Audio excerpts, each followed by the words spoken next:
बलधामं हेमदैलापदेहं धनुजवनप्रधानं ज्ञानिनामग्रगण्यं सकलगुणनिधानं वानराणां देशं रघुपतिप्रियभक्तं वातजातं मुखं करोति वाचालं पङ्गुं लङ्घयितुं गिरिं यत्कृपातमहं वन्दे परमानन्दमाधवं यथा सर्वं व्याप्तं जगत्स्थावरजङ्गमं कामधेनु शिरसा वंदे भूत भविष्य मातरम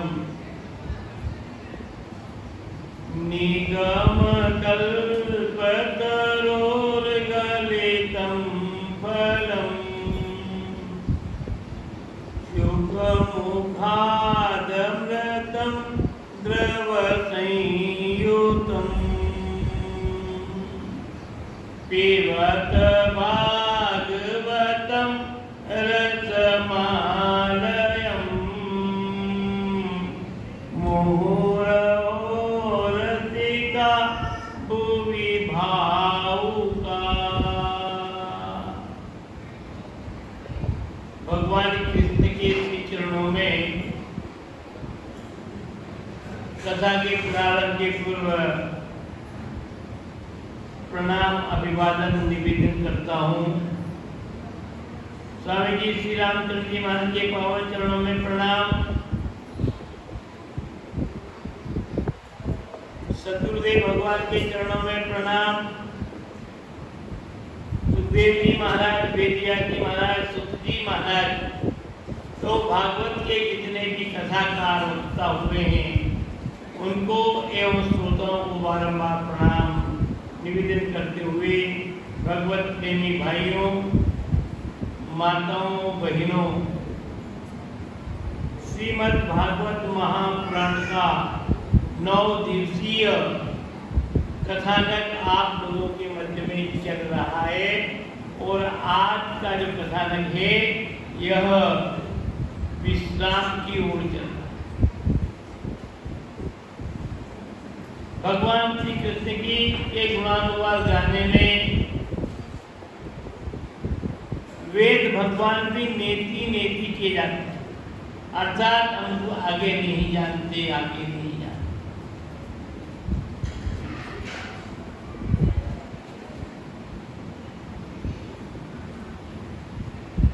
तो आपके हमारे जीवन में भला कैसे संभव हो पाएगा?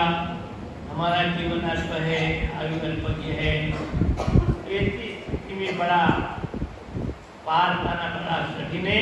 तो भगवान की महती कृपा दृष्टि से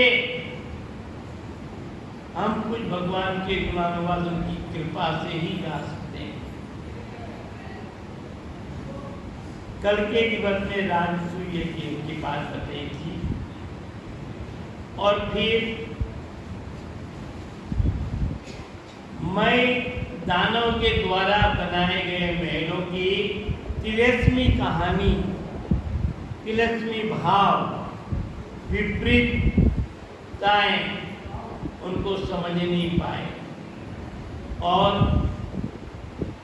शब्द जो नहीं बोलना चाहिए, इसलिए कहा गया है कि हे संसार के प्राणियों, किसी को भी कुछ कहना हो तो उसके पहले हृदय रूपी तराजू के ऊपर तोल लो। पहले इसका क्या प्रभाव पड़ेगा? ये तराजू तोल के बाहिर वजने बोल। शब्दों के घाव कभी जिंदगी में नहीं भरते हैं और कभी कभी तो साथ साथ शस्त्रों के साथ घाव भर जाते हैं। तो शब्दों के इसलिए भाइयों, आपकी जीवन में कहीं पर भी हड्डी नहीं है, जीवन में कठोरता अपने आप में आपकी मेरी जीवन एक बहुत बड़ा उपदेश दे रही है कि हमारे उंगली है यानी यहाँ पर बैठी है कि नहीं है? पर जीवन में नहीं हड्डी है, इतनी लंबी निकाल दो तो जीवन में हड्डी नहीं। देखो देखिए संभाल के। तो फिर कड़कपन है नहीं, कठोरपन है नहीं, तो फिर जीवान से कठोर शब्द क्यों निकालना? हमारी जीवान ही हमें अपने आप में एक उपदेश देती है, शिक्षा देती है, समझाई देती है कि व्यवहारिक पक्ष में हम किसी को कठोर नहीं है। कटुतापूर्ण शब्द, व्यंग्यतापूर्ण शब्द हम कभी किसी को, ये इसी में हमारा कल्याण है, इसी में सभी शास्त्र है। यदि आपने किसी भी व्यक्ति का कटुतापूर्ण, व्यंग्यतापूर्ण, कठोरता से कोई शब्द नहीं कहा तो आपके जीवन में अपने आप मोक्ष की प्राप्ति होगी। और हम एक तरफ भजन भी करें, दान पुण्य भी करें, संतों के पास में भी खूब जाएं, घंटे घंटे तक, 2-2 घंटे तक बैठे रहें, पर अपने जीवन में जीवान पर तो लगाम ही नहीं लगाए। जो मन में आए बोल दे, जैसा मन में आए बोल दे, तो फिर आपका भी समय बर्बाद हुआ और उन संतों का भी समय जीवन बर्बाद हुआ। आपका तो समय बर्बाद हुआ और संतों का जीवन ही बर्बाद हुआ। क्यों? कि लोग कहेंगे महाराज के पास जाता हूँ ऐसे। उनके जीवन की जितनी साधना थी, उस साधना आपने सब साधना नहीं मिटे। हमें इस बात का बोध, आज गुरुवार है, क्या है? आज गुरुवार है, तो अपने जीवन की इस यात्रा में इस बात का ध्यान रखना है। और आज भागवत का 9वां दिन है, पूर्णाहुति भी कह सकते हैं।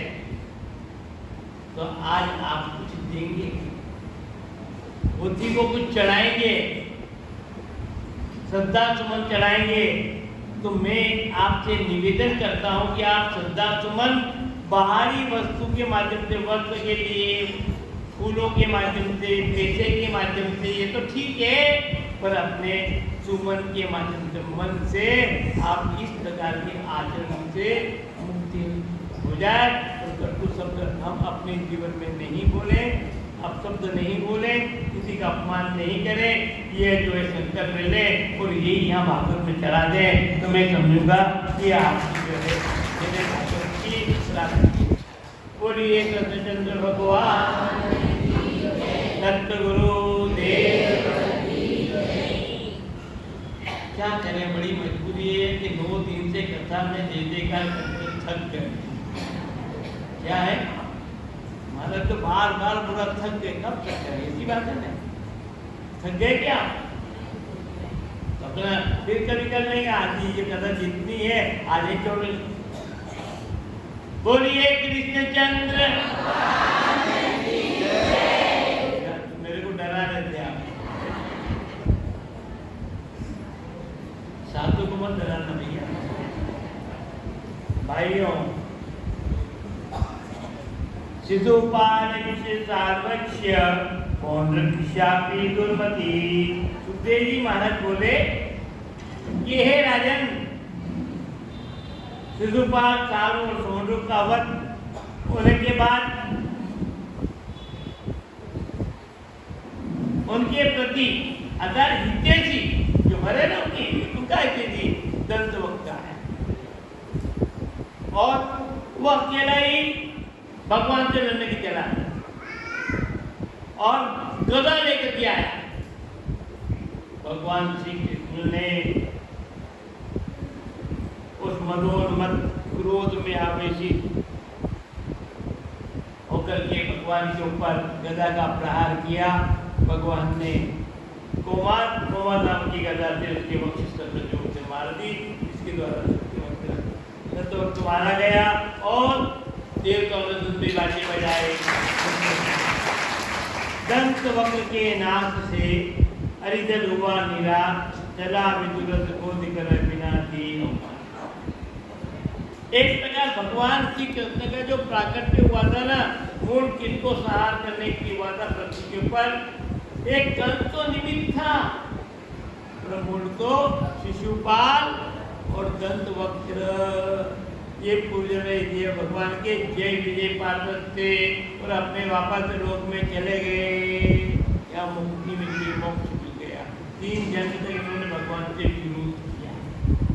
पहले जन्म में हिरण्याक्ष, हिरण्यकशिपु, दूसरे जन्म में रावण, मेघनाद, रावण और कुंभकर्ण, और तीसरे जन्म में शिशुपाल और दंतवक्र। इस प्रकार की ये मारे गए देवतान दूसरी बाजा बजाए और भगवान एक एक करके वृंदावन की और कृष्ण एक एक करके पृथ्वी के जो आतंकवादी थे, क्रूर थे, निर्दयी थे, जो जनता को बड़े परेशान करते थे, उनमें वनवर नाम का राक्षस भी था और उस वनवर का सहार स्वयं बलदेव जी ने किया स्वयं। और जब वनवर मारा गया तो देवता ने दूसरी बाजे बजाए, भगवन्यानि चान्यानि मुदस्य महात्मनः। आगे भगवान परीक्षित बोलते हैं, हे ब्रह्मन, आपने भगवान के महिमाओं का वर्णन किया है, विशेषताओं का वर्णन किया है और उनके अनंत बल वाले चरित्रों की, भगवान के अन्य चरित्रों का भी आप वर्णन कीजिए, सुनने की इच्छा होती। ये तो भगवान कृष्ण ने बात का विषय बदल दिया। अभी तो मारने की कथा कही है, भगवान ने दुष्टों का सुधार किया, अब हेल्प देने की बात देखी, सहायता। सुखदेव जी महाराज कहते हैं कि राजन, भगवान कृष्ण के बाल सखा में श्रीदामा और अध्ययन काल में सुदामा, बाल सखाओं में श्रीदामा अत्यंत निकट, और जब अध्ययन करने गए तो वहां क्लास फेलो के रूप में सुदामा। इधर दोनों ध्यान रखना, दोनों में अंतर, नाम में अंतर है, एक तो श्रीदामा है, एक सुदामा है, दोनों के नाम मिलते जुलते हैं। और श्रीदामा बहुत गरीब था,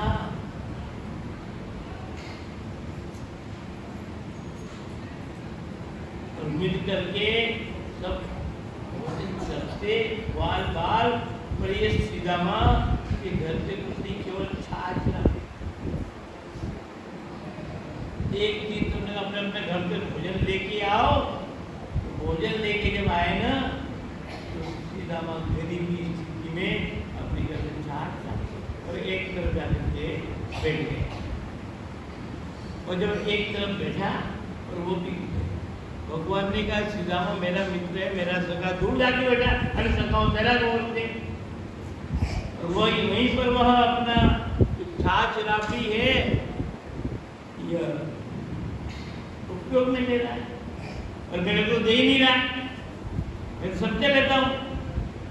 तो श्रीदामा के पास पहुंच गए, श्रीदामा ने कहा, ये मेरे से छाछ राफी लेगा तो अच्छा नहीं लेगा, ये तो नंद जी का लाला है, यशोदा नंदन है, इसके यहाँ पर तो रोज 56 प्रकार की भोजन बनता है, और उसके सामने छाछ क्या लगती, तो उसने जल्दी जल्दी समाप्त करके मुंह लगा दिया, तो मुंह से यह छाछ बाहर आई, तो कन्हैया एकदम से गले में लिपट गया, और लिपट करके वो छाछ जो बाहर जा रही थी ना, वही छाछ में लग गया। ये और जब ये दृश्य देखा ब्रह्मा जी ने तो बहुत बड़ा आश्चर्य हुआ कि ब्रह्म कैसे हो सकता है। एक छाछ के पीछे इसने जो है झूठी छाछ गिरा है। अरे भगवान के लाडले भक्तों ने तो कहा कि जिनके वश में बड़े बड़े योगी तपस्या भी करते, उनके बस में नहीं होते, भगवान आते नहीं, बार बार इतने कराई अंतराम कहीं आवत नहीं, पर वही ब्रह्म, वही कृष्ण ताई अहिर की छोकरिया, ताई अहिर की छोकरिया छचिया बर नाच पर नाच नचा। थोड़ी सी कहना तेरे छाछ पिलाऊंगी, कहना तेरे को छाछ पिलाऊंगी, जरा नाच के बता। और वो थोड़ी छाछ पीने की वो छोकरियां, वो लड़कियां, गोपियां, जो पूरे ब्रह्मांड को नचाता है, पूरे ब्रह्मांड को नचाता है। और वही ब्रह्मांड को नचाने वाले तो ये अहिर की जो छोकरियां हैं, अगर वो कितनी बड़ी भाग्यशाली होगी, कितना बड़ा उनका पुण्य होगा कि संसार को नचाने के लिए वो नींव कहती है कि हम आपको छाछ देंगे, जरा नाच के दिखा दो। आप जैसे छोटे छोटे बच्चे कहते ना, जरा नाच, ताली बजाते हैं, ये क्यों नाच। यह है भक्ति, इसका नाम है भक्ति, इसका नाम है साधना, इसका नाम है समर्पण, इसका नाम है त्याग, इसका नाम है सहनशीलता, इसका नाम है समर्पण, और इसका कहते हैं सेवा। कहीं अपने आप में अपने द्वारा किए गए कोई कार्य का किसी के सामने प्रदर्शन नहीं करना, दिखावा नहीं। अपने संबंध को और परमात्मा के संबंध को हम दुनिया के सामने जाहिर नहीं होने दें कि मेरा परमात्मा से ऐसा। स्वप्न में यदि भगवान आते हैं ना आप पे, तो कभी किसी से कहना हो तो गुरु से कह दो, मैं महात्मा से कह दो, और दुनिया को मत कि आज मेरे को परमात्मा के दर्शन हुए, ये मत बता। हाँ, कभी कोई मन में संदेह है तो आप अपने गुरु से निवेदन कर सकते हैं कि आपके आशीर्वाद कृपा से प्रभु ने मेरे को, बाकी दुनिया में तो कहना ही मत, हर अच्छे कार्य को दुनिया से छिपा दिया। तो सुदामा अपने अध्ययन काल में जो कृष्ण के सखा थे, तो एक बात को, एक बात को पत्नी सुशीला से शेयर करते बात पत्नी सोचती है कि यह भगवान से प्रेम तो बहुत करते हैं, तो भगवान से दर्शन करने नहीं जाते, ये कमी। प्रभु से प्रेम तो बहुत है पर दर्शन करने नहीं जाते हैं, अब इनको दर्शन करने भेजना। अब कहते हैं नहीं, मेरे भी भगवान से बहुत प्रेम है, मैं भगवान की भक्ति बहुत करता हूँ, और कभी आगे बढ़े, जो तू आवे दो पग, जो तू आवे दो पग, तो मैं आऊं पग 60, जो तू आवे दो पग, तो मैं आऊं पग 60, जो तू करड़ो काठ को, तो मैं लोहे की लाठ। यदि तू मेरी ओर 2 कदम आएगा तो मैं तेरी तरफ 60 कदम चलूंगा, 58 कदम मेरे और 2 कदम तेरे। 2 कदम आएगा तो 60 में चलूंगा, और तू यदि करड़ा काठ का लकड़ी की तरह अकड़ता है तो मैं तो लोहे की लाठों की तरफ देखती नहीं। हम तो बिना बुलाए तो भगवान की यही नहीं करेंगे, भगवान को गरज कर उनके कोई छोटे छोटे कुमार बैठे क्या? कितना अहंकार है, कितना अज्ञान है, और अपने आप को बहुत बुद्धिमान। अरे तुम्हारे को जो मिला है ना पूर्व जन्म का पुण्य है ये तो, और पुण्य को तुम भूल गए हो। भाइयों, महात्मा के सामने, गुरु के सामने, अपने माता पिता के सामने और वंदनीय पूज्य जनों के सामने अपनी प्रशंसा,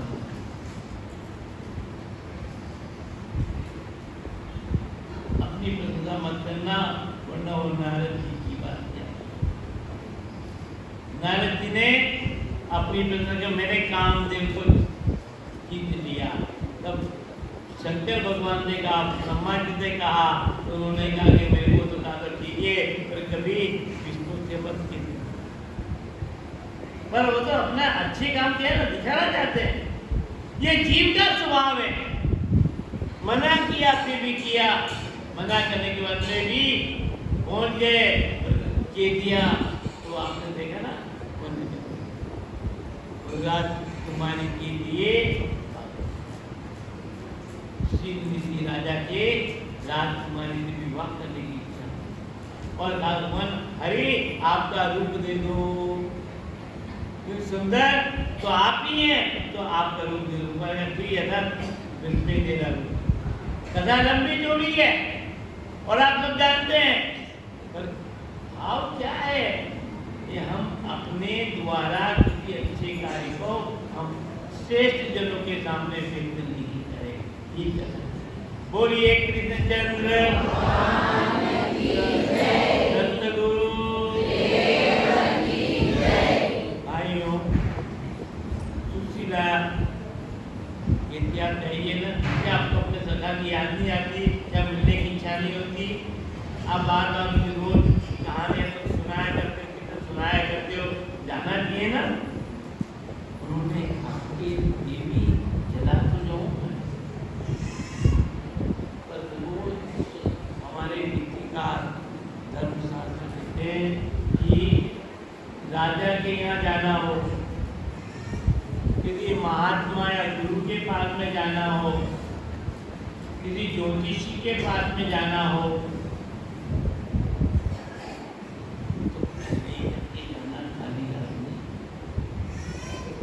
मंदिर में जाना, खाली हाथ। और खाली हाथ जाओगे तो खाली हाथ ही आओगे, और कुछ लेकर के जाओगे तो हाथ पर में तो लेके जाओगे, पर झोला भर के ले आओगे आप। और देवी अपने पास तो कुछ भी नहीं, क्या है देने के? अपना भोजन भी पर्याप्त मात्रा में नहीं हो पाता है। तुम जानती हो, तुम संतोषी हो, तुम्हें कहते जाओ दिना भेजना है मुझे अपने पति को प्रभु के पास, तो वो पड़ोस में गई, और आपको न मिलता पर मेरे को तो मिलता है, और कहीं से उधार चावल चिवड़ा और ले आई, और ला करके अपने फटे पुराने कपड़े में बांध कर दी थी। ज्यादा नहीं है, 4 आज भी लोग जब सुदामा चरित्र की कथा होती है ना, तो वो रूपक करते हैं, पर मैं तो कहता हूँ गलत रूपक।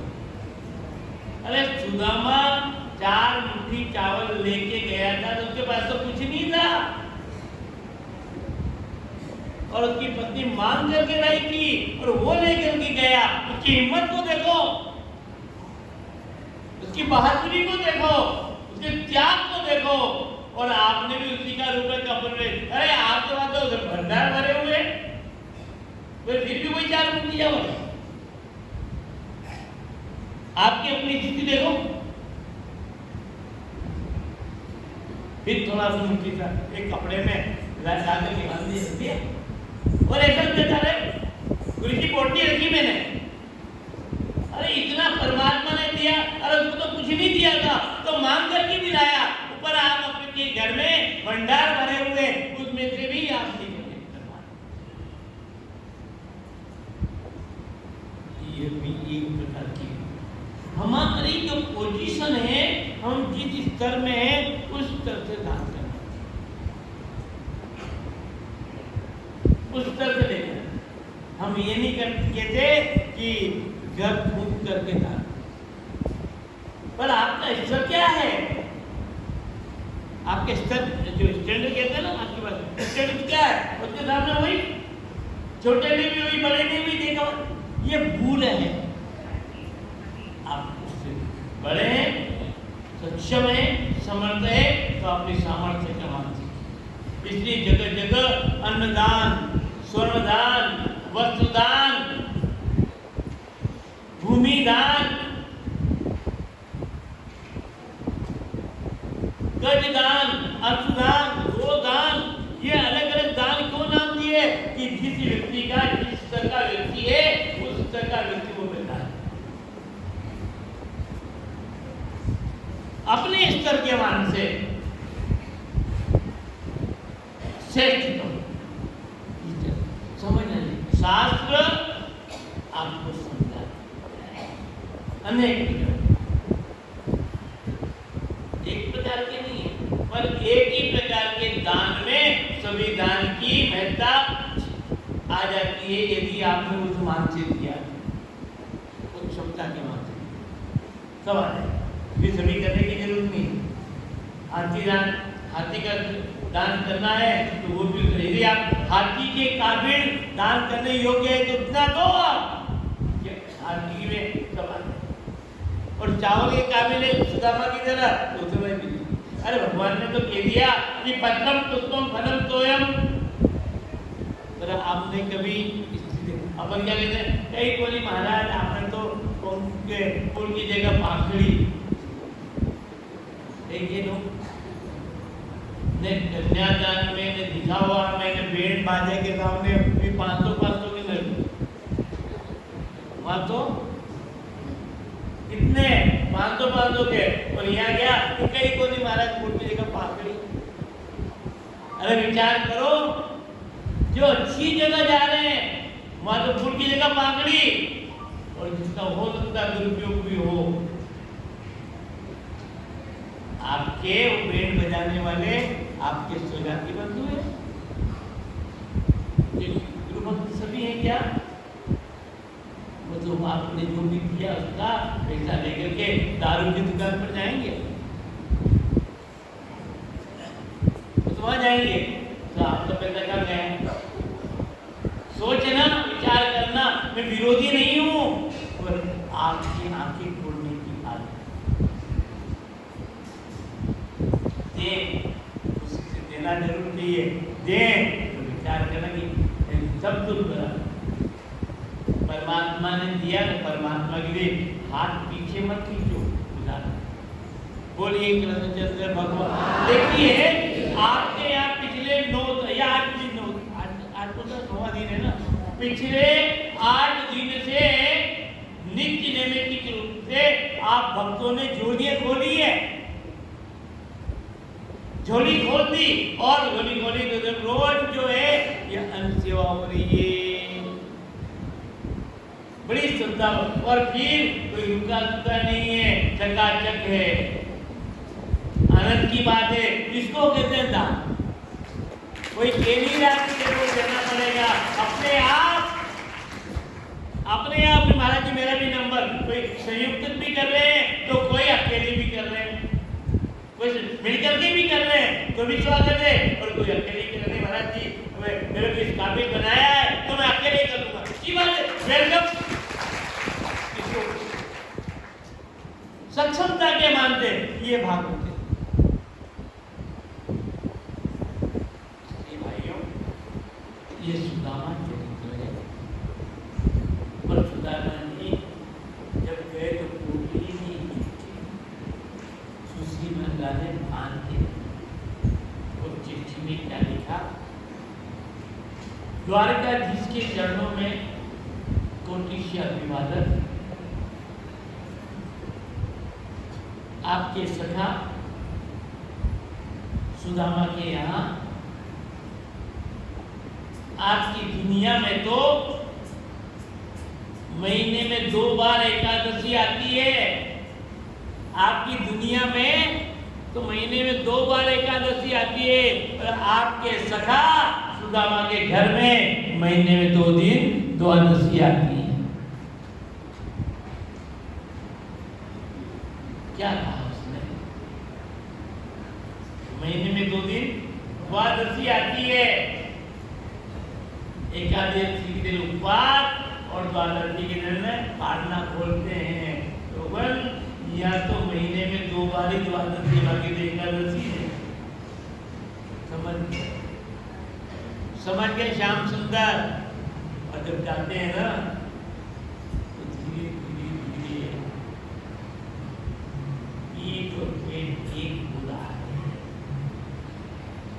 में व्याकुल ढकी हुई है, अनेक पुराने चित्रे थे। परमात्मा ने देखो आपको संपन्न बनाया। वो सुदामा तो गरीब था, इसलिए पुराने कपड़े पहने, फटे कपड़े हुए और सिले हुए, पर आप तो संपन्न, तो पता नहीं क्या बात है कि आज के जमाने में में अच्छे संपन्न लोग के लड़के लड़कियां जो फटे चितड़े पहन रहे हैं। तो भगवान ने जो है आपको अच्छा बनाया है, तो आप इच्छा रखते होगा हमारे को तो गरीब बना दो, बड़ा विचार नहीं करता है।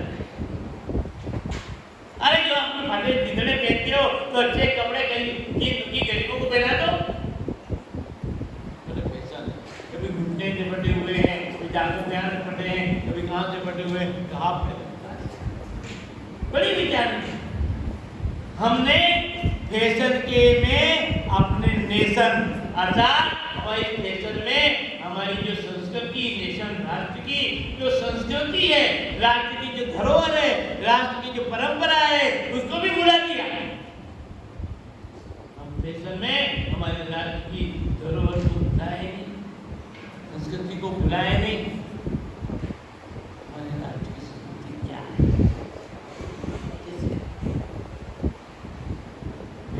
दुनिया क्या है, तो अच्छा उपयोग करो ना, जिससे व्यक्ति आपसे प्रभावित हो। ऐसे वस्त्र पहनिए, इस प्रकार के वस्त्र पहनिए, और इनकी शोभा आपकी उम्र के मान से होती है। छोटे बच्चे के वेतन अलग, उसके बाद में युवा का वेतन अलग, उसके बाद अब आप कौन से कपड़े पहनना। अब आज तो यही मालूम नहीं पड़ती है कि किस लड़के लड़की की शादी हुई, किसकी नहीं हुई। वेतन है सब, लड़की की शादी हुई तो साड़ी में, और वापस घर आई तो उसी में मालूम नहीं। अरे ये पहनावा, हमें अपने विचार, हालांकि मुझे कहने का अधिकार नहीं है, पर कह दूं तो तकलीफ नहीं, मैं साधु हूं, आप तो उनका अन्न खाता हूं, इसे कहने का अधिकार भी बनता है कि आप इसको अपने कपड़े साड़ी धोने की,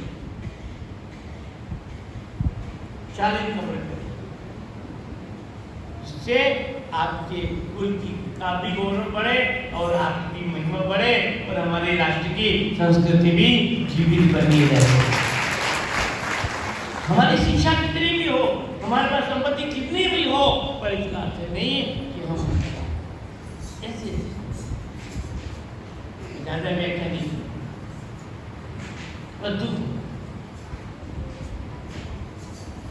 पहनने वाले को शर्म नहीं आए तो देखने वाले को शर्म,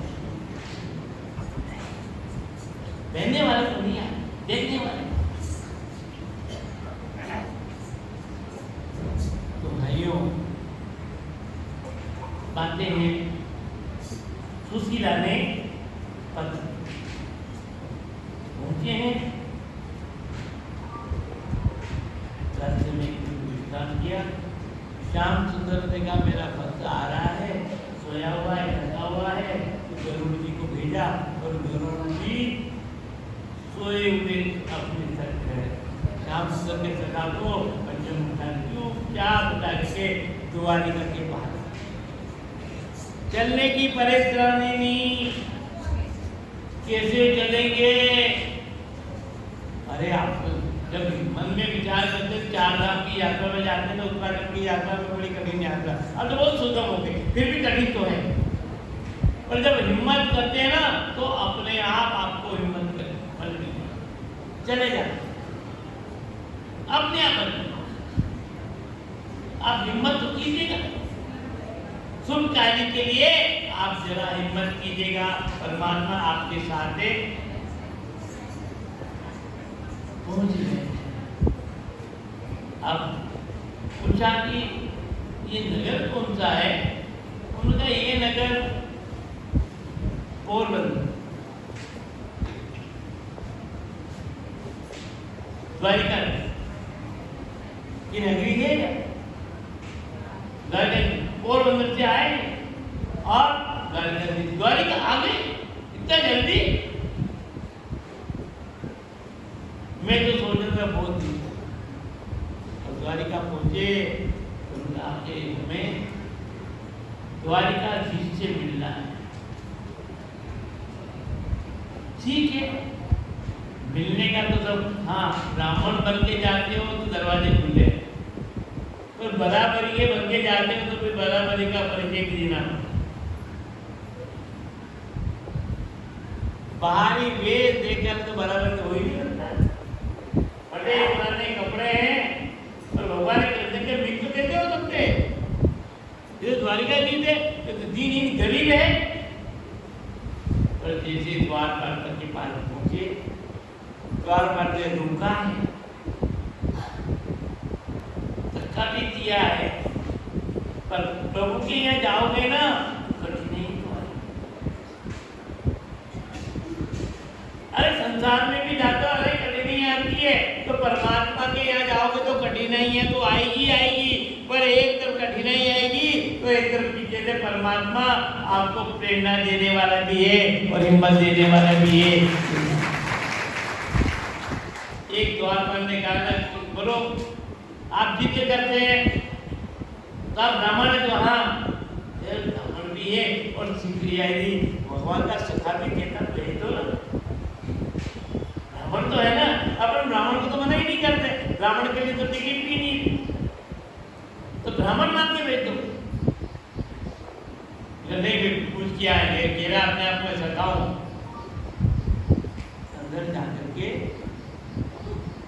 सभा में विराजमान है बड़ी जी सभी की सेवा में, और जाकर के निवेदन किया महाराज वो आपके दरवाजे के ऊपर एक बहुत दीनहीन मलिन गरीब असहाय दुर्बल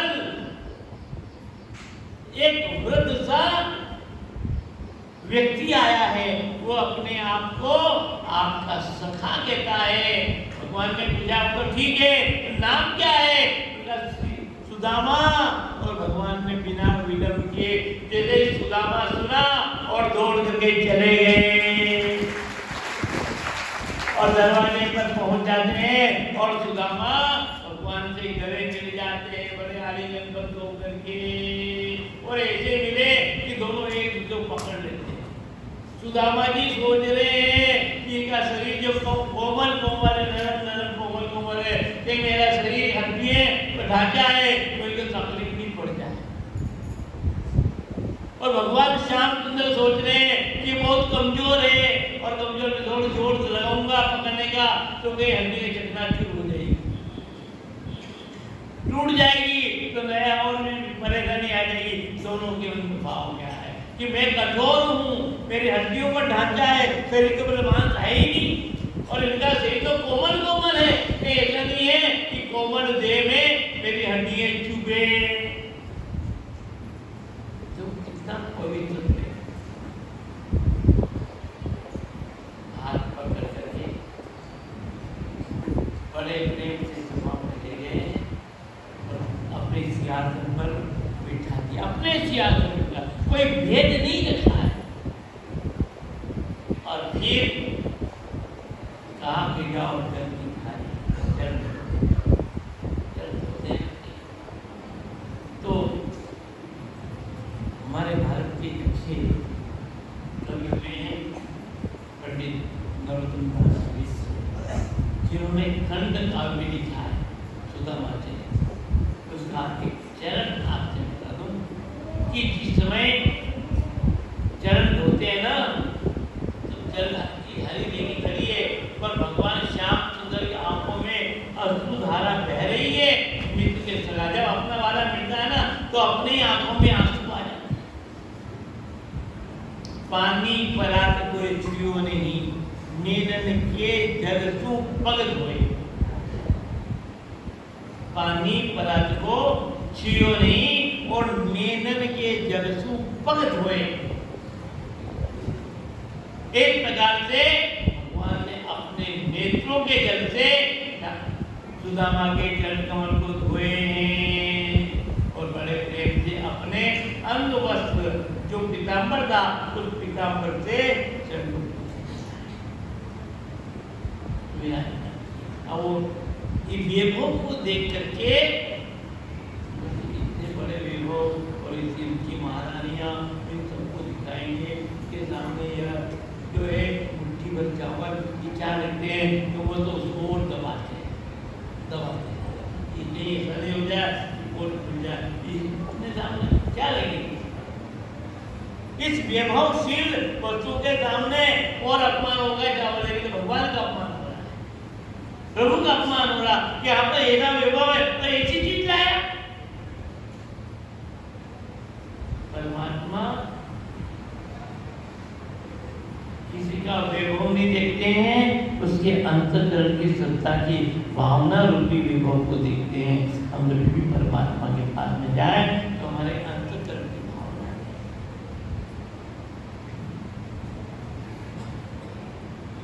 और चर्चा हुई, कुशल से पूछा, चर्चा हुई, विवाह शादी की बात हुई। पूछा सखा बहुत दिनों के बाद मिल रहे हैं, तुम्हारा विवाह हुआ कि नहीं हुआ? हाँ विवाह तो हो गया। अच्छा तुम्हारा विवाह हो गया तो मेरे को बुलाया भी नहीं तुमने, इतने किधर लगा? तो भगवान आपके तो 16,108 हुए और उसमें एक ही नहीं बुलाया और मैंने तो जीवन में एक किया और उसके लिए बुलाना।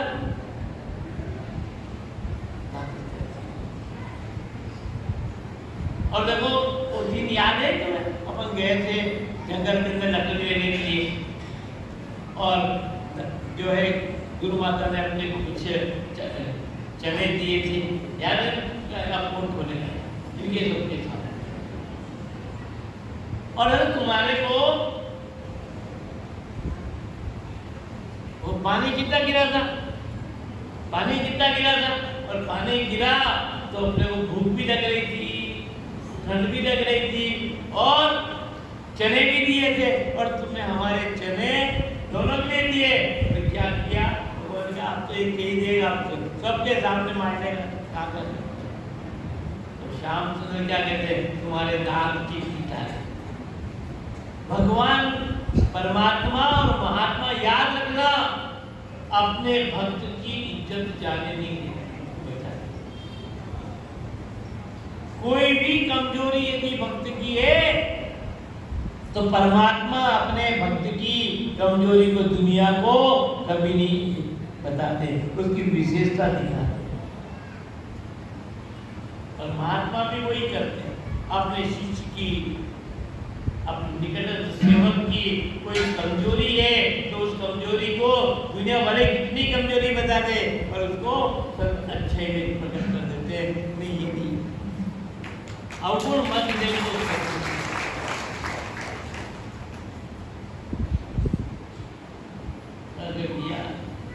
तुम जब यहाँ आए ना तो मुझे पता है कि भाभी जी ने कुछ न कुछ तो भेजा ही होगा, कुछ न कुछ तो भेजा ही होगा। ऐसा हो ही नहीं सकता कि उन्होंने नहीं भेजा। अब और दबा रहे तो छीन लिया और छीना तो वो कपड़ा करीब करीब फट गया पर पोटली हाथ में आ गई और परमात्मा ने पोटली खोली और एक मुट्ठी मुंह में, दूसरी मुट्ठी मुंह में और तीसरी और मुंह में डालने लगे तो उस लड़की ने हाथ पकड़ लिया।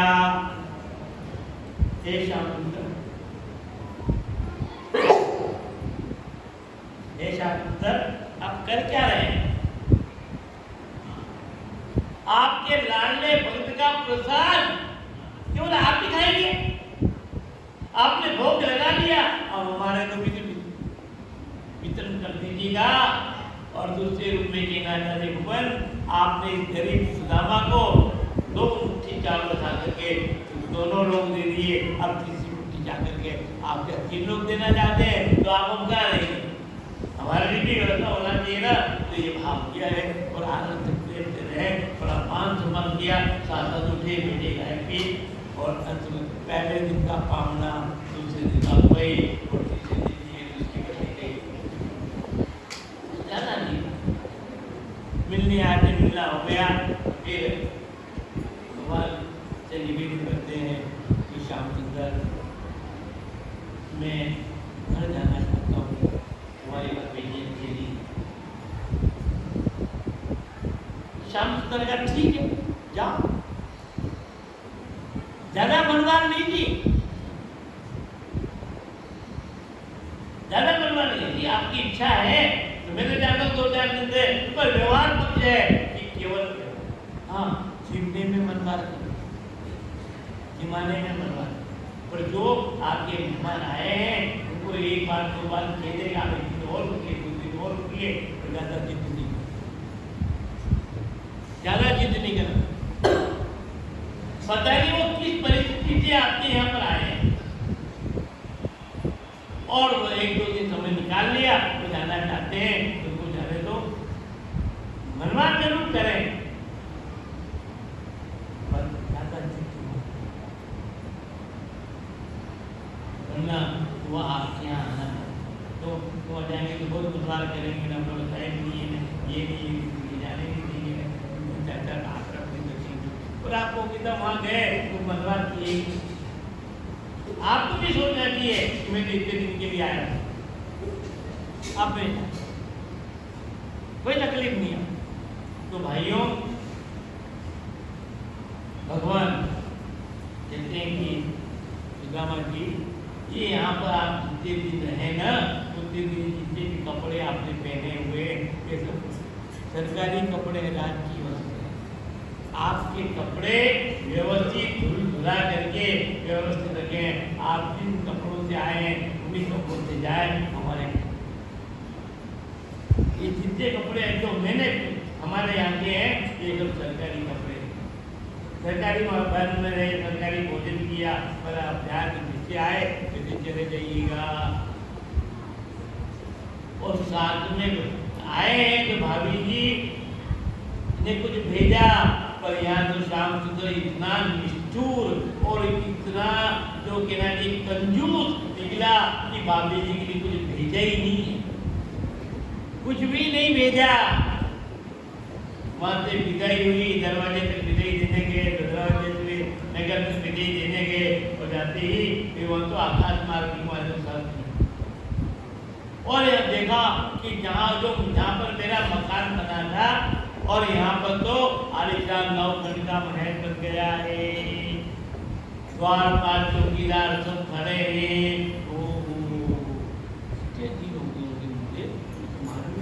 और मैं तो यहाँ से वहाँ गया और यहाँ तो कोई ठेकेदार आ गया, मेरी झोपड़ी समाप्त हो गई, बेचारी वृद्धा बुद्धि और ब्राह्मणी कहाँ होगी, क्या स्थिति होगी।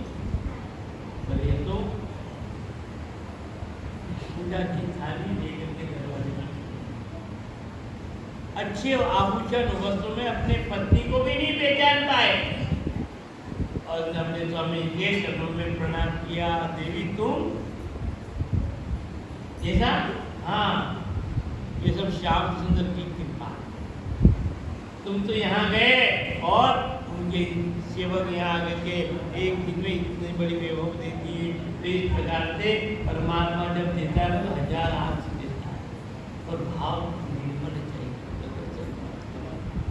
कहते भगवान किए कभी कंजूसी में, कभी कंजूसी, प्रभु और प्रभु के कार्य के लिए उदारता रखो और परोपकार का मौका आए तो तुम्हें भी उदारता से दीजिएगा।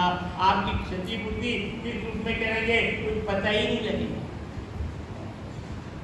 तो इस प्रकार से ये सुदामा चरित्र आप लोगों को श्रवण कराया और ऐश्वर्य की प्राप्ति हुई है।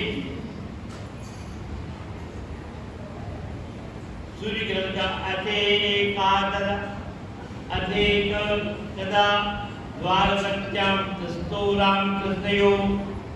सुखदेव जी महाराज कहते हैं कि बलराम जी के द्वारका में रहते हुए एक समय सूर्य काल, और सूर्य काल ऐसा है प्रलय काल जैसा,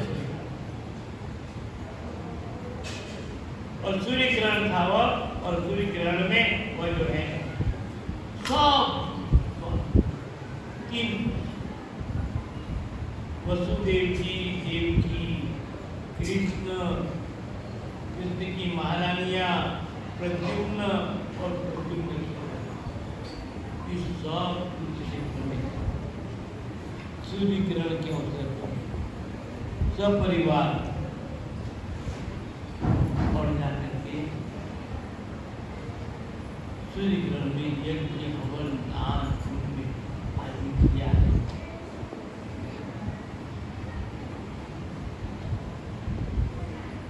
और यहाँ पर इस सूर्य ग्रहण में नंद बाबा का आगमन हुआ है, पांडवों का भी आगमन हुआ है, द्रौपदी भी आई है और सब आपस में बड़े प्रेम से मिले जुले।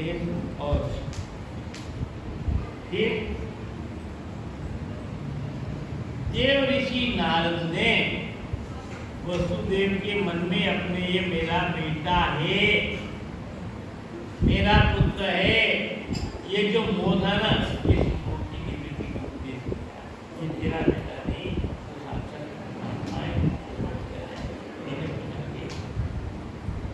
बताए कि तुम्हारा पूर्वजन्म का पुण्य के कारण तुम्हें ये परमात्मा है। तो ऐसी इच्छा रखते कि मेरे एक ही करके 6 बेटों को मारना। मैं चाहती हूँ कि यदि परमात्मा है तो फिर मेरे 6 पुत्र को वापस सीधा करके ले आओ। श्याम सुंदर ने अपनी माँ की इच्छा पूरी की है। तो ये जो इच्छा थी कि वापस खड़े हो गए और किस प्रकार से जन्म लेना है और जन्म लेके जाना है। तो उनकी इच्छा भी पूरी हुई और उनके भाव भी किया। भगवान सुखदेव नाम का एक गरीब ब्राह्मण है और सुखदेव नाम के गरीब ब्राह्मण ने परमात्मा से प्रार्थना की, भगवान आप कृपा करके मेरे घर को पावन कीजिएगा। मिथिलापुरी के नरेश ने भी प्रार्थना की, भगवान मेरे घर पधारिएगा।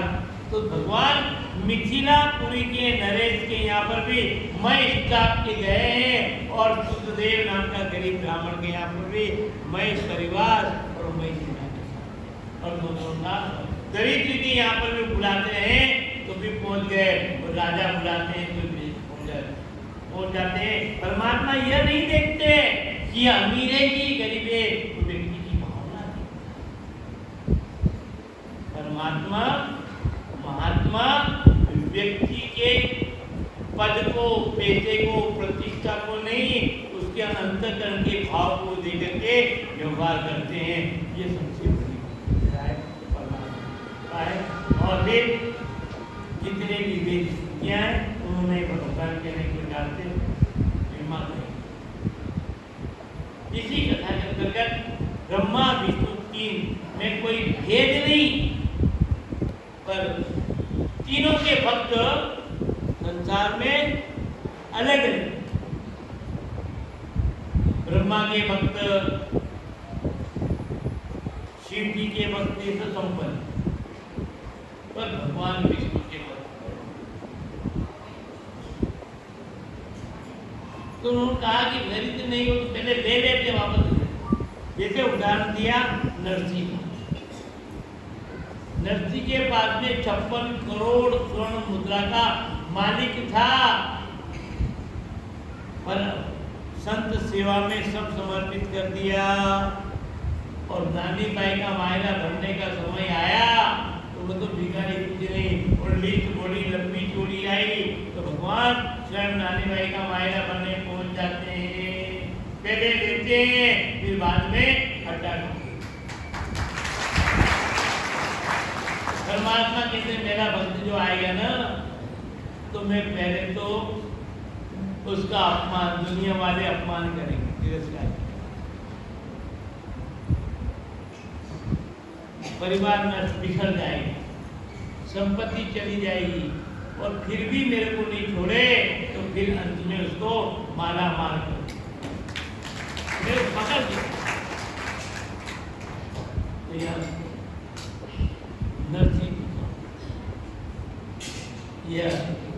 नरसिंह जी का भाईरा जिसे कहते हैं और आज तक ऐसा कोई करने वाला नहीं। और आज भी हमारे विवाह शादी में मायरे की परंपरा तो है, पर नरसिंह जी का ही नाम लेते हैं, श्याम सुंदर का ही नाम लेते हैं और यही मानते कि वही मरने के लिए आया। बोलिए कृष्णचंद्र भगवान।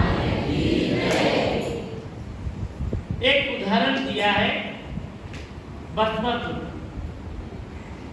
रघुवर भी कहा है कि भगवान की आराधना की इसने शिव की, और शिव की आराधना करने के बाद इसके मन में आराधना अपना विषय है पर मन को पवित्र नहीं, इसके मन में अपने आराध्य के प्रति भी छुट्टी लेता है और क्या कहता कि मैं भगवान के हाथ में वो जो कला है ना वो कला नहीं है, और कराने के क्या कि उस कड़े की विशेषता है कि जिसके माथे पर फेरेंगे तो वो कड़ा जो माथे फेरेंगे बंद हो जाएगा। इस कड़े से फिर मैं भगवान के शंकर के सिर पर फेर दूंगा, भगवान भक्त हो जाएंगे और उनकी पत्नी से भी शादी करूंगा। कितने निम्न स्तर का विचार। और भगवान विष्णु के जो भक्त होते हैं ना उनके विचार बहुत उच्च श्रेणी, पवित्र से पवित्रतम विचार होते हैं। ब्रह्मा के भक्तों को ये विचार पवित्र नहीं देते हैं, राक्षस लोग समझते।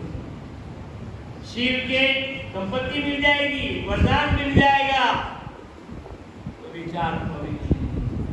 और हमारे यहाँ तो जीवन में इतना याद रखना कि परमात्मा से कुछ मत मांगना,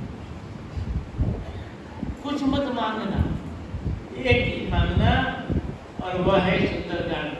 और उसमें एक मंत्र मिलता है, जहाँ जो मति तहाँ संपत्ति ना,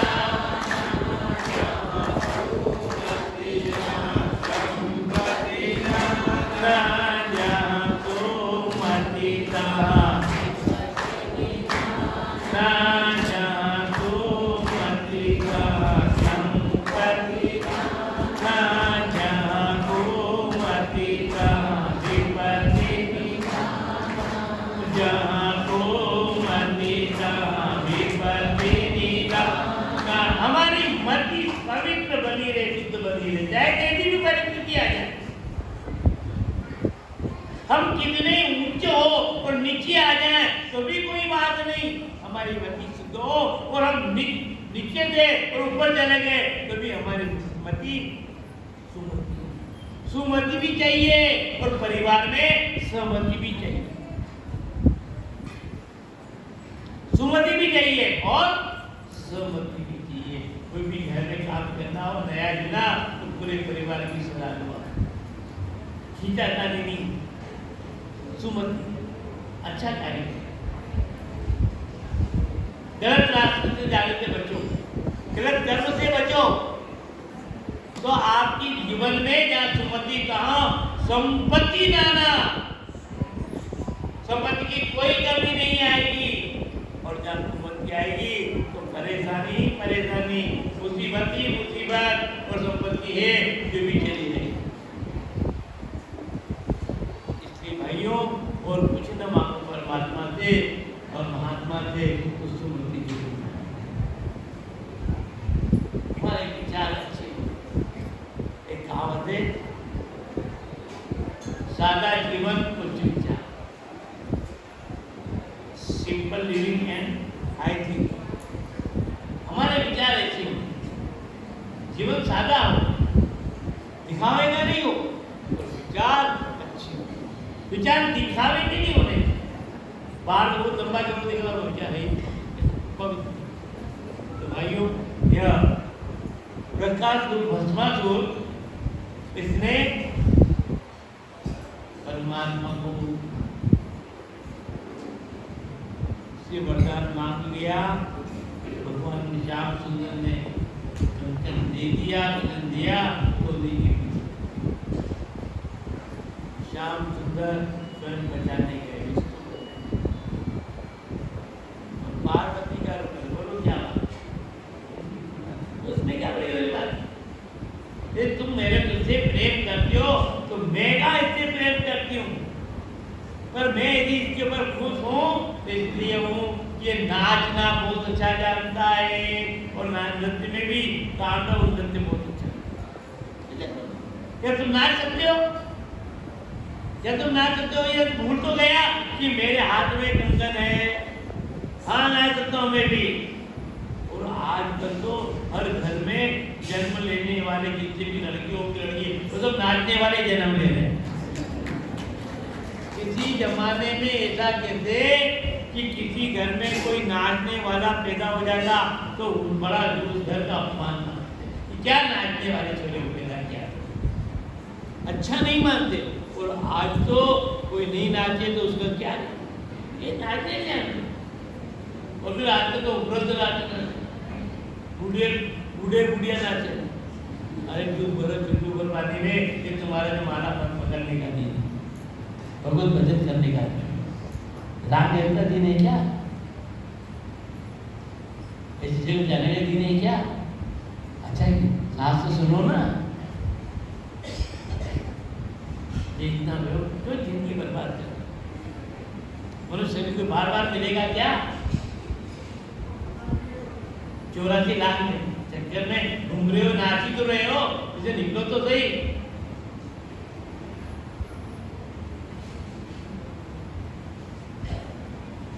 अपने आप में ये 3 अक्षरों का शब्द है, ये 3 अक्षरों का शब्द है। आप किधर से भी पढ़ लो वो मना कर रहा है। ना च क्या है, क्या है, बोलो बोलो,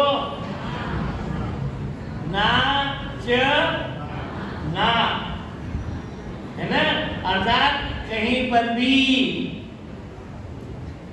हर काम में थोड़ा सा ढोल बजा और नाचना खड़े हो गए, नहीं अपने आप। अरे परमात्मा के यहाँ जाओ ना, प्रभु के पास जाइएगा ना, भक्ति में नाचो। मीरा नाची थी, मीरा नाची थी, उसने प्रदर्शन नहीं किया, उसने दिखावा नहीं किया। संत महात्मा नाचे, उन्होंने प्रदर्शन नहीं किया, दिखावा नहीं किया। नारद नाचा, वो प्रदर्शन नहीं। और हम तो दुनिया में दिखावा कर रहे हैं। तो अपने आप में भक्ति में नाचो, प्रभु के दरबार में नाचो, पर दिखावा मत करो। भक्ति से भाव से, बिना किसी बाहर के वातावरण से। बोलिए कृष्णचंद्र भगवान। आपके कान में तो आवाज नहीं आई, पर मेरे कान में आवाज आई, पर मैं तो पीछे सुधर जाऊंगा तो कोई बात नहीं, पर आप आगे के सब जाओ। मेरे आगे की तो कोई फायदा नहीं। आपके भाइयों से भी मेरा निवेदन है, माता बहनों और बीच में जगह पड़ी। हाँ, बार बार आपसे कह रहे हैं, और मैं आज आगे आखिरी है, बस ये कल नहीं कहूँगा। कल तो वेलकम, आप जाए जाए जहाँ पर बैठो, कल मैं कहने के लिए नहीं आऊँगा, पर आज तो आप कम से कम, आज तो आपसे कहते हैं ना,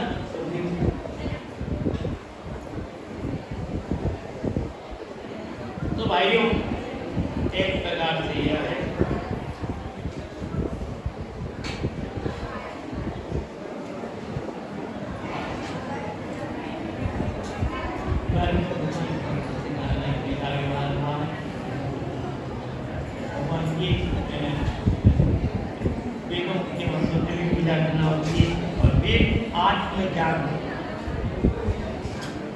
आत्मज्ञान दिया गया उद्धव को, और वह है नवयोगेश्वर, और वह है दत्तात्रेय के ट्वीट। ये जो है दत्तात्रेय के 24 गुरु, दत्तात्रेय भगवान से राजा रघुकुंड निवेदन करते, भगवान हमारे पास में सब साधन है, फिर भी हम चिंता तुम रहे, और आपके पास में कुछ नहीं है, तो भी आप मस्त हैं, क्या कारण? तो दत्तात्रेय भगवान ने कहा, राजन जो मेरे पास में है वो तुम्हारे पास में नहीं है, और जो तुम्हारे पास में है वो मेरे पास में नहीं। क्या कि तुम्हारे पास जितना भी साधन है वो सब नाशवान, शाश्वत कुछ भी नहीं है, ये बाहरी दिखावा का है। राजमहल है, नौकर है, चाकर है, शरीर है, सब कुछ है, शरीर भी नहीं है। और मेरे पास में शास्त्रों का ज्ञान है, ये तुम्हारे पास ये शाश्वत है, ये अमृत है, प्रभु का नाम सब ठीक। दत्तात्रेय भगवान कहते हैं अरे मैंने इस जीव को समझाने के लिए, आत्मा को समझाने के लिए तत्व दिगंबर गुरु जो भी सभी का मत धारा चीज अपनी अकल आप समझाया, मति पूर्ण को गुरु ठहराया। मेरे जीवन की यात्रा में पृथ्वी को गुरु किया, सूर्य को गुरु किया, अग्नि को गुरु किया, सर्प को गुरु किया, लड़की को गुरु किया, वेश्या को गुरु किया, मछली को गुरु किया, भंवरे को गुरु किया। मैंने जहां पर भी गया मैंने लड़की को गुरु किया। इस प्रकार से मैंने अपने जीवन में उनसे एक एक प्रेरणा ली है और फिर अपने मन को समझा लिया, ज्ञान तत्व से प्रसन्न हो। मेरे पास कुछ भी नहीं, फिर भी कमी कुछ नहीं है और तेरे पास में बहुत कुछ है तो भी तेरे को संतोष नहीं है। राम चरण संतोष तीन लोक को धन। अरे संतोष ही सबसे बड़ा। अगर अपने लिए कभी परिश्रम नहीं करता, जो मिल जाए वो खा ले और नहीं मिले तो उसमें मिल जाए, वो भी मेरा। पृथ्वी कभी क्रोध नहीं करती। पृथ्वी को कोई मल मूत्र कर दे, पृथ्वी को कोई गड्ढा खोद दे तो आज तक विरोध किया गया, और आप पर कोई छूट दे तो छूटी रहे आपके ऊपर तो ये मैं क्षमाशील का गुण मैंने। सूर्य अपने आप प्रकाशवान है, आत्मा भी अपने आप प्रकाशवान है। जैसे सूर्य प्रकाशवान है और चंद्रमा स्थिर है, चंद्रमा घटता नहीं है, पर चंद्रमा की कलाएं घटती और बढ़ती रहती है। ये मन की वृत्ति तरंगों की तरह घटना, कभी तो अच्छे विचार आते हैं, कभी बुरे विचार आते हैं। इस मन को परमात्मा को दे, मन को परमात्मा।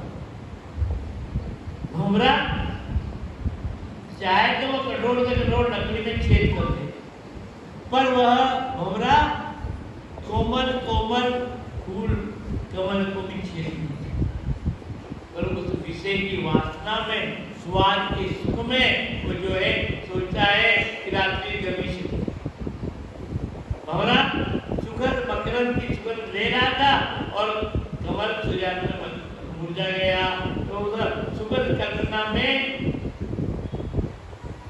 रात का इंतजार करता कि रात्रि गर्मी से थी और सुबह होगा और मैं उड़ करके चला जाऊँ, कमल खिलेगा मैं उड़ के चला जाऊंगा। और रात्रि को हाथी आया और उसने अपना काम करा, कमल तोड़ा और मुंह में डाला और भंवरा अंदर ही मर गया। एक वासना के, एक जीवान के सुख में वो जो भंवरा मारा गया। मछली जीवान के सुख में मारी गई। मछली पानी में रहती है और मछली पकड़ने वाले उसमें एक धागे पर लगा देते कांदा और उसमें आटा आने से लगा करके डाल देते और स्वाद भी आती है, गले में फंस जाती है, मछली मार जाती। रूप रस गंध स्पर्श ये पंच विषय, पतंगा दीपक को देकर पास में चला जाता, जलकर बंद हो जाए। नारी और पुरुष के रूप में या नारी के प्रति आकर्षित पुरुष होगा या पुरुष के प्रति नारी आकर्षित होगी और विषय में जाएगा और फंस जाएंगे और अपने मृत्यु को निमंत्रण। तो इस प्रकार से ये पंच विषय है और मैंने पंच विषय रूप रस गंध स्पर्श आदि ये चीजें गई है, तो मैंने ये। और फिर दूसरा उपदेश मिला है,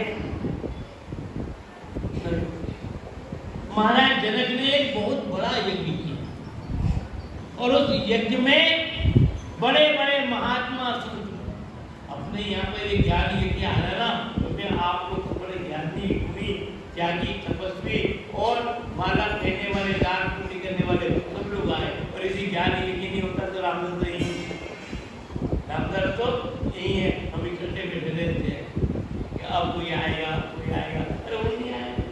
ये ज्ञान यज्ञ है जिसमें आप जब पुण्य श्लोक जब कहीं पर भी अच्छा कार्य होगा, कहीं पर भी, और पास से दूर से नजदीक से दूर से तो कहीं से भी अच्छा कार्य होगा तो यज्ञ, परोपकार, सेवा, साधना, तो इस प्रकार से में कभी आगमन हुआ। बताइए, नवयोगेश्वर आए तो नवयोगेश्वर को उपदेश दिया गया, शिक्षा दी गई, समझाई दी गई। राजा जनक यज्ञ अति कीनो, राजा जनक यज्ञ अति कीनो, नवयोगेश्वर दर्शन दीनो। और राजा मन को संशय बूझे, तुमको भक्ति भेद सब सूझे। प्रभु हमको दे बतराई, तुम बिन मन को भर बन जाए। और सकल साधन ब्रह्मनाशो, और सकल साधन ब्रह्मनाशो, सत्य शब्द के रामी। महाराज जनक ने जब यज्ञ किया तो उस यज्ञ में जरा आसन ले आना। राजा जनक यज्ञ अति कीनो, तो यज्ञ में 9 योग। मैंने आपको बताया था पंचम स्कंद में कि ऋषभ के 100 लड़के, 100 में से 9 ब्राह्मण हो गए, 9 योगी कहलाए हैं, 90 ब्राह्मण हुए हैं। तो ये 9 योगी यहाँ पर आए और ज्ञान प्रसन्न तो बहुत पर सब में श्री महाराज रामचंद्र जी महाराज ने एक शब्द में कहा, राजा जनक यज्ञ अति कीनो, नव योगेश्वर दर्शन। आपके हमारे पुण्य का सबसे बड़ा लाभ यह है कि हमारे बीच में कोई संत आ जाए, और आज भी यही हुआ कि तो कहते हमारे पुण्य को, हमारे को कृपा तो नवयोगी आए हैं, तो उनसे भगवान मेरा यज्ञ तो छोड़ दूं, आप मुझे ज्ञान दीजिए। राजा जनक तीनों नवयोगेश्वर दर्शन तीनों नवयोगी, उनके सबसे अलग अलग नाम। और राजा मन का संशय, मन में जो जो संदेह है परंपराओं के विषय में, शास्त्रों के विषय में, रहने के विषय में और कर्तव्य के विषय में, तो आप बताइए कि मुक्ति का साधन क्या है? तीर्थ करना, दान करना, परोपकार करना, ये क्या है? तो आप राजा मन को संशय मुझे तुमको भक्ति, भक्ति के मार्ग, नवधा भक्ति के मार्ग आप समझा। भक्ति के कितने भेद हैं आप समझा, और आप कृपा करके हमें ज्ञान दीजिए। उन्होंने कहा कि एक ही है कि जीवन में सब कुछ कर लो आदि, और भगवत भजन नहीं किया तो कोई काम। राम भजन साधन हर हाके, राम भजन साधन हर हाके, तो रामचरण कीर्ति करना। राम भजन में खाली करनी, जो बिन बीज सुधारे धरनी। जिस प्रकार से किसान खेतों को हांकता है, जोतता है, और बीज डाले तो उसी प्रकार आप तीर्थ, दान, पुण्य, व्रत, हवन आदि सब करें, पर यदि आपने भगवत भजन नहीं किया तो भी कोई काम नहीं हुआ है। नाम का जप तो करना ही पड़ेगा। और कलियुग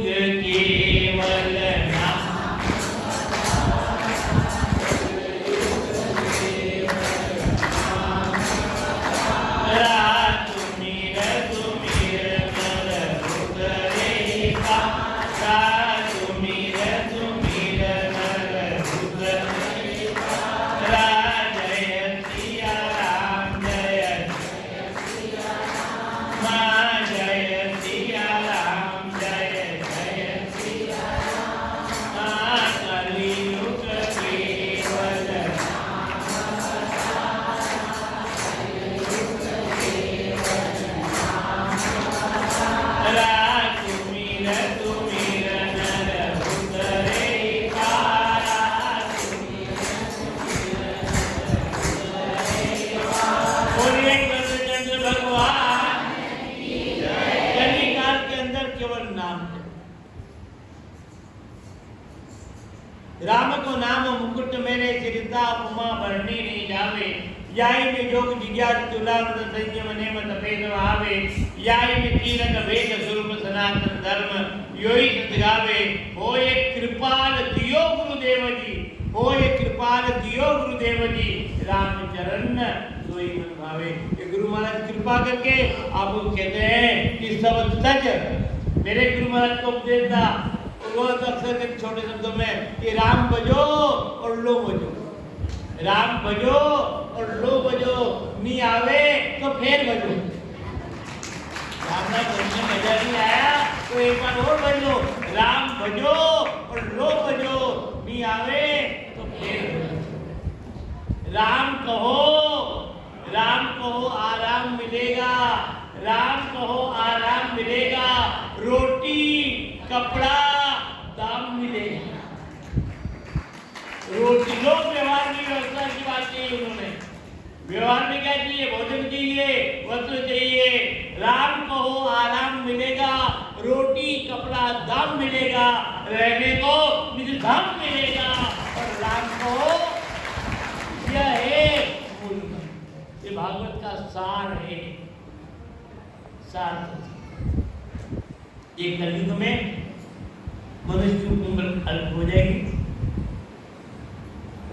राजाओं का राज्य नहीं रहेगा शूद्रों का राज्य आ जाएगा इस प्रकार का वर्णन भी इसमें महाराज परीक्षित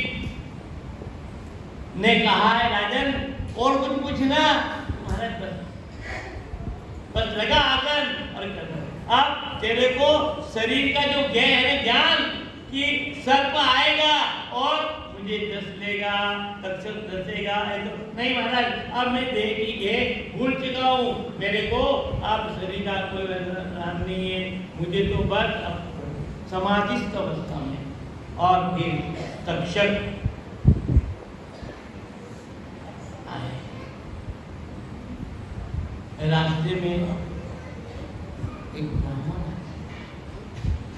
वो मंत्र लेता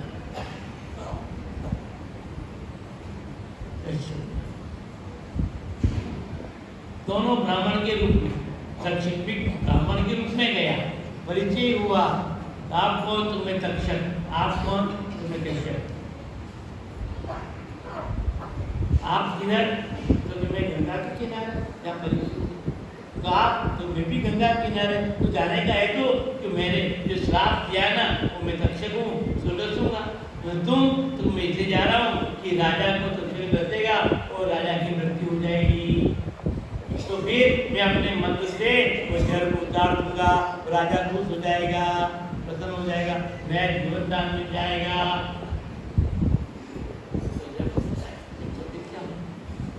आप तो जा रहे हो कि मैं बहुत गरीब हूँ मैं तुम्हारा कहता हूँ कि तुम गरीब हो तो पहले तुम्हारा तुम पर बता दो तुम्हारी मंत्र शक्ति क्या है तो पहले तुम बताओ कि तुम्हारे जहर का असर क्या है सामने बहुत बड़ा पीपल का वृक्ष था बहुत बड़ा विशाल और उसने तक्षक ने थोड़ा सा जाकर के पीपल के पीछे ऐसा लगाया और देखते वो पीपल के पत्ते चुप गए और शाखाएं चुप गई और बिल्कुल देखते 5-10 मिनट में तो पूरा वृक्ष ही सूख गया और उसी समय ब्राह्मण ने अभिमंत्रित जल किया और जल छिड़का और पीपल का वृक्ष हरा भरा हो गया बस आपको धन चाहिए ना तो आप जो है ना इस जगह खोज दीजिएगा आप ये आपको यहीं से घर लौटिएगा मैं जाता हूँ अपने काम तक्षक के डर से राजा की मृत्यु मार हो गई है पर राजा को बेटे को मालूम पड़ा तो नाग फिर समझाया गया है इस प्रकार से और कलयुग में घोर जब कलयुग आएगा तो वृक्षावली बिल्कुल छोटे छोटे हो जाएंगे बोने और आजकल तो वैसे ही वृक्षावली का बोनों का सिस्टम आ गया घरों में गमले लगाते छोटे छोटे बड़े नहीं अपने यहाँ पे 2-3 पौधे ये तो 4 महीने के पर बिल्कुल छोटे छोटे बड़े नहीं तो मनुष्य की भी ऐसी उम्र हो जाएगी। अगर 100 वर्ष के बताइए, पर 20 साल में जन्म मरण और परम सब 5 से 6 साल की अवस्था में संतानें होने लग जाएगी। ये घनघोर कलयुग है। और फिर धर्म क्या, कोई व्यक्ति अपने घर में दीपक और अगरबत्ती लगा ले तो नगर में चर्चा होगी कि अरे उसने अगरबत्ती लगाई। इतना बर्बाद कोई झूठ ही लेना, झूठ ही देना, झूठ ही भोजन, झूठ कर देना, अर्थात झूठों का संसार हो जाएगा। आज के लोग दिन में इतनी बार झूठ बोल रहे थे और कोई पश्चाताप नहीं। और आज तो कहते हैं, लोग कहते हैं झूठ बोलो और जोर से बोलो और झट से बोलो। झूठ तो बोलो पर जोर से बोलो, डर के मत बोलो और झट से बोलो, देरी मत बोलो। तो भाइयों, एक कलयुग आएगा तो पाप। और यहाँ तक कहा गया, क्या कहते हुए भी संकोच करना पड़ता है कि घर गृहस्थी भाई बहन की गृहस्थी पता नहीं। ऐसी स्थिति घनघोर कलयुग आएगा। ऐसे समय में भगवान कल्कि के रूप में प्रकट होंगे और फिर सत्य को कथा तो वो भी लगती है। पर मैं जैसा कि निर्देश प्रज्ञा और आज भगवान जी ने, पर आपको बैठे रहना है, धरती नहीं चलना है। पारायण का पाठ करेंगे और जो एक पारायण लेते हैं उसके लिए रोज के जजमान रहेंगे। रोज भागवत का पूजन करना है, मेरे ग्रंथ का भी पूजन और भागवत का भी पूजन करना है।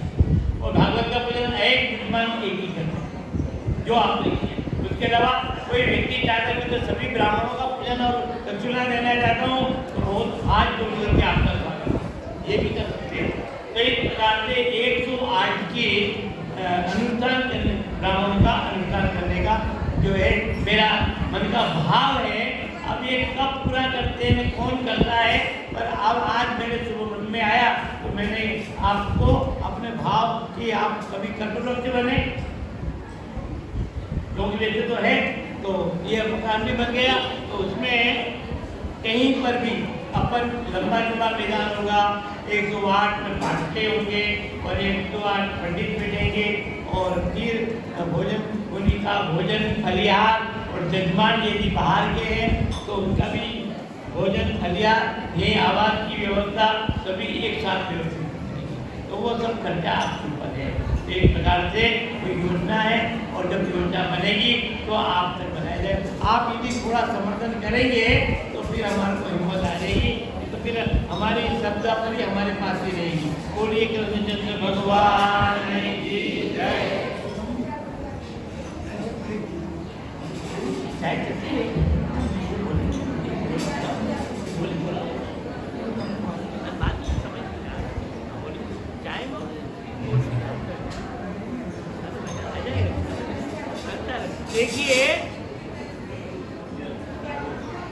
देखिए आप चाय पीजिएगा, हम कथा या दिनेश जी का कोई भाव व्यक्त शब्दों में नहीं, पर ये बोली में तो आप आगे चाय के सामने जोत भी आ जाएगा।